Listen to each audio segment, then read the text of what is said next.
Voix Sud Radio. Juge que l'insécurité a progressé à travers le pays.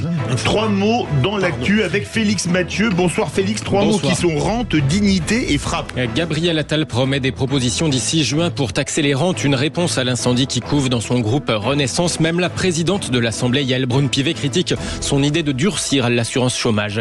Jour de grève des enseignants, 12 communes de Seine-Saint-Denis prennent un arrêté exigeant 5 000 € par jour de l'État, 500 € par jour de l'État au nom de la dignité humaine, tant qu'il ne fournit pas des moyens à la hauteur pour les élèves. Et puis les États-Unis réclament une enquête rapide et impartiale après ces frappes israéliennes qui ont tué 7 travailleurs humanitaires hier à Gaza. Condamnation y compris chez les alliés de l'État hébreu. Les vraies voix Sud Radio.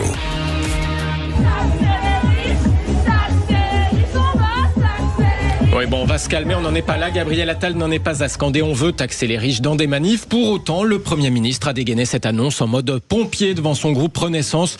Une mission, puis des propositions d'ici juin pour taxer les rentes, sans trop plus de précision pour le moment. On n'en est pas nommé Thomas Piketty au ministère de l'économie. Il n'empêche que l'annonce vise de toute évidence à calmer le courroux de ce que certains appellent son aile gauche, car ce matin, un poids lourd de la majorité, la présidente de l'Assemblée, Yaël Braun-Pivet, a dit publiquement tout le mal qu'elle pense du durcissement de l'assurance chômage déjà annoncé par le Premier ministre. Si l'effort n'est pas partagé, je ne suis pas à l'aise. On ne peut pas demander aux personnes qui sont sans activité en recherche d'emploi d'avoir leur durée d'indemnisation réduite si de l'autre côté, on n'a pas cette justice qui fait que on ne regarde pas la taxation de ceux qui ont le plus bénéficié d'une situation particulière. L'assurance chômage, nous avons déjà réduit la durée d'indemnisation. Il ne faut pas toucher des paramètres aussi importants aussi rapidement sans avoir évalué la réforme précédente. Travailler sur le chômage, c'est beaucoup plus global que simplement se dire que en réduisant la durée d'indemnisation, on va remettre les gens sur le marché de l'emploi. Je pense que la situation est malheureusement beaucoup plus complexe. Yaël Braun-Pivet ce matin chez nos confrères de France Info. Y a-t-il une fracture dans la majorité à ce sujet, Philippe Bilger ? Non, mais j'ai l'impression que ce qu'elle vient de dire, c'est le en même temps, et c'est ce que va faire Gabriel Attal. Un petit coup à droite, et puis un petit coup à gauche. Tout ça, c'est improvisé. Je veux dire, ça ne me paraît pas résulter d'un dessin cohérent. Moi, je crois pas du tout. Moi, je crois que c'est beaucoup plus grave que ce que vous dites, Philippe Bilger, quand vous entendez Marc Ferracci cet après-midi. Député Renaissance des Français de l'étranger. Surtout, Marc Ferracci, il a cette particularité, c'est un des seuls amis réels d'Emmanuel Macron. Il était témoin de son mariage, c'est un des plus proches. Il prend la parole à l'Assemblée nationale contre ça. Je veux dire, c'est la première.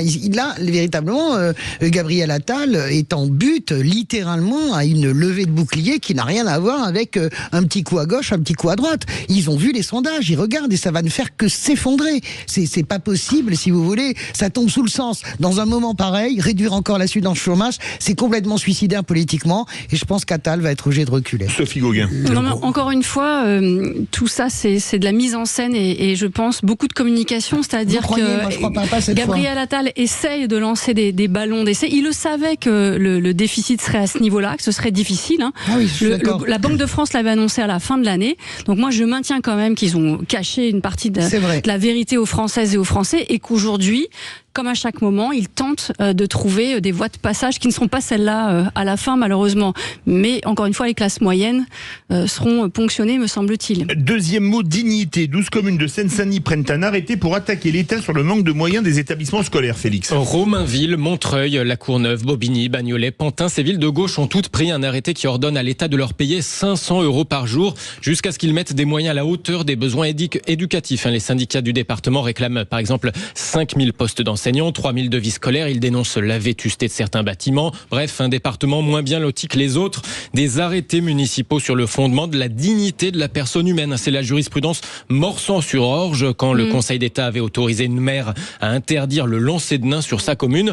Et c'est dans ce contexte qu'intervient par ailleurs un mouvement national des enseignants. Grève notamment contre les groupes de niveau prévus à la rentrée prochaine au collège, comme l'explique la secrétaire générale du syndicat SNES-FSU, Sophie Vénétité. Les groupes de niveau, ça revient à trier les élèves, à mettre d'un côté les plus faibles et de l'autre côté les plus forts. Gabriel Attal nous dit que c'est pour faire progresser les élèves. Or, tout montre que ce n'est pas le cas. Aujourd'hui, une très grande majorité des professeurs sont contre. Les parents d'élèves nous rejoignent de plus en plus dans cette mobilisation. On sait aussi que des inspecteurs et des chefs d'établissement ont pu manifester leur mécontentement. Donc, il doit peut-être plus rester que Gabriel Attal qui est pour. Mais en tout cas, aujourd'hui, ce qui est certain, c'est qu'on ne veut pas trier nos élèves et qu'on veut toutes et tous les faire réussir. Sophie Vénétité, jointe par Clément Barguin pour Sud Radio. Le SNES-FSU comptabilise 36% de grévistes au collège, 15% pour le ministère. Et le troisième mot qui va nous emmener vers le grand débat des vraies voix, c'est frappes imputées à Israël. Oui, l'Iran jure de riposter suite au raid sur le consulat à Damas en Syrie. L'attaque a fait 13 morts, 6 Syriens et 7 Iraniens selon la télévision d'État. L'Union européenne en appelle à la retenue. Autre frappe, celle qui a tué 7 travailleurs humanitaires à Gaza hier. L'État hébreu évoque une manœuvre non intentionnelle. Israël doit faire davantage pour protéger les civils innocents à Gaza, déclare aujourd'hui le chef de la diplomatie des États-Unis, Anthony Blinken. C'était lors d'une conférence de presse avec son homologue français Stéphane Séjourné sur la même longueur d'onde. Permettez-moi d'abord d'exprimer notre condamnation ferme à la frappe israélienne qui a conduit à la mort de 7 humanitaires de l'ONG World War Central Kitchen. La protection du personnel humanitaire est un impératif moral et juridique auquel tout le monde doit se tenir.